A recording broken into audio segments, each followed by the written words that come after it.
Attack on Titan, or AOT, Wings of Freedom. Also Shingeki no Kyojin. My pronunciation probably butchered the shit out of that. Well, fuck me in the ass and call me a normal. I'm a bit late on this one, aren't I? Considering I used to stream it like 5 years or so ago, and I've started streaming it again recently, although more so the second game. Anywho, I used to own this physically and digitally on Vita, although I guess I did still own the digital one. But recently, while awaiting shit going down at the hospital, I wanted to play this motherfucker again.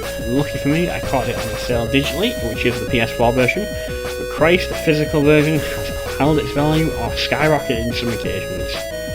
But moving on, the game was released back in 2016 across the regions, the big three being Japan 18th February, PAL regions like UK August 26th of 2016, and North America 30th of August 2016. If I remember right, the Xbox One version came later, as well as the Steam version, but I could be wrong, as my focus was more on the Sony versions. So it's been described as an action hack and slash game, but let's be honest, it's a motherfucking musso game! So you know, like Dynasty Warriors or Dynasty Warriors, but it's got a slight twist. So you zip along the towns, forests, and you feel like Spider-Man, or Spider-Man 2 to be exact, the PS2 and Xbox game, I guess GameCube. Web slinging around, and then the enemies, of course, are Titans. And with it coming from Japan, it's hard not to joke about them being Godzilla, and certainly not being Godzilla, if that makes sense to anyone out there.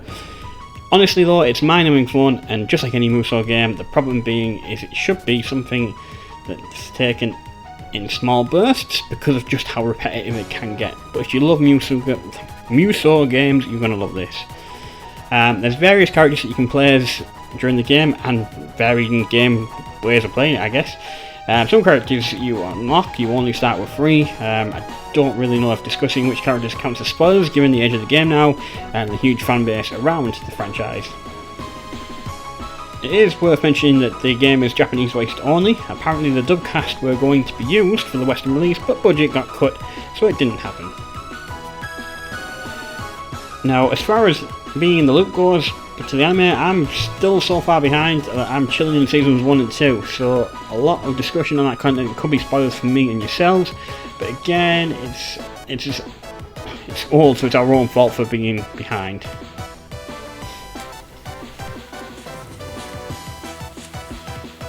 We can get cheating.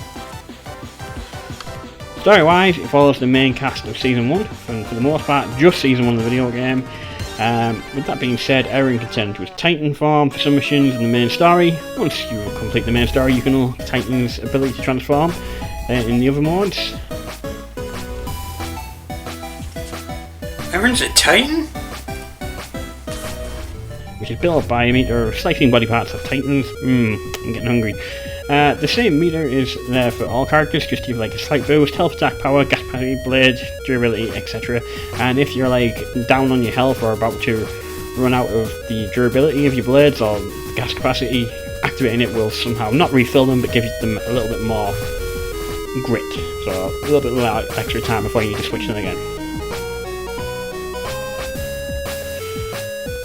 Speaking of that briefly, what does set this apart from other musso games is you've got to keep an eye on a few things, so your bar for your Titan or boost abilities, your blades, your gas, and how you micromanage basically the items and other items as well. Each level has side quests or missions, which is mostly go save someone, have them join your team, or escort someone including civilians, slay X amount of Titans, and that sort of jazz.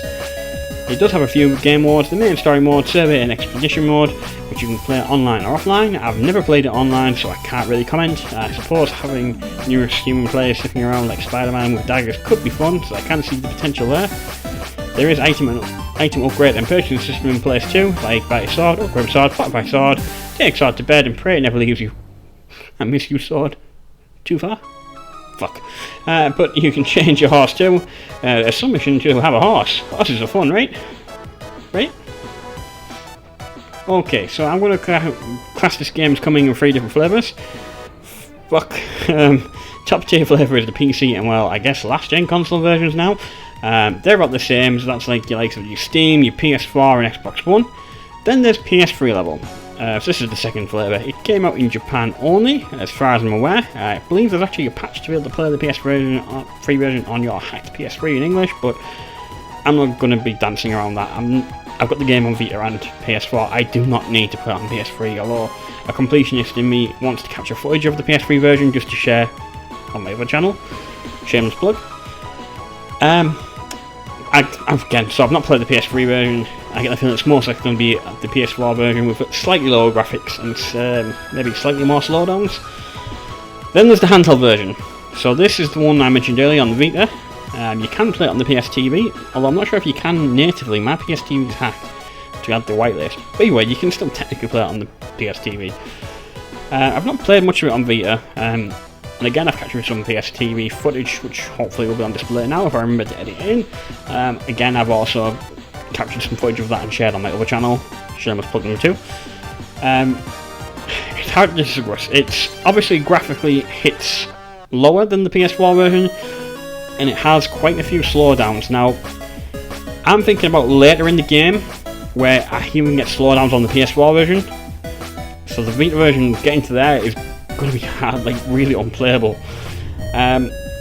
Imagine what it looks like is really taking the game of like on Steam and change it to the lowest possible settings, while maybe trying to run it on Windows 7, and that's probably what you'll get a good representation of what the Vita version looks like. Now, the real question is, what do I think of it? Honestly, I fucking love it. It's ignited my ass to get back into watching the anime, so I give it 8 decapitated abnormals out of 10. Why not tell? Well, as mentioned, it's literally the same thing, rinse and repeat, but it's fun. If you can pick it up on the go, like cheap, go for it. I'd still say it's worth the asking price for the digital version, but not for some of the same prices on the physical version. The game does have a sequel, but I've not played that yet. Although probably by the time I record this, I've probably already played it, and I've probably caught up mostly on the anime. In fact, just telling you a little secret there. While I'm recording this audio footage, I have played the second game and streamed it at least twice. And I'm also up to season 4 of the anime now. When I wrote the script, I was still like on season 1. Shh! I couldn't say I've completed the first game 100% because when the Beast Titan shows up in the game, I hadn't seen the Beast Titan in the anime, so that meant nothing to me, so I just stopped playing it there. But that's sort of like after game, like after you've already got the end credits of the game, so it's just like the extra content. But yeah, my plan is to get a review out on the second game as well, but that's going to be a while away. I'm still charging my way through the gameplay on number 2, capturing footage while I can. But yeah, I think I'm going to wrap this up now, so I don't mean to sound like one of them YouTubers, but honestly, likes and subscribes, they do help. I'm hoping to be able to have my second channel helping other YouTubers a bit more soon, so I'll do my part, and thanks for watching.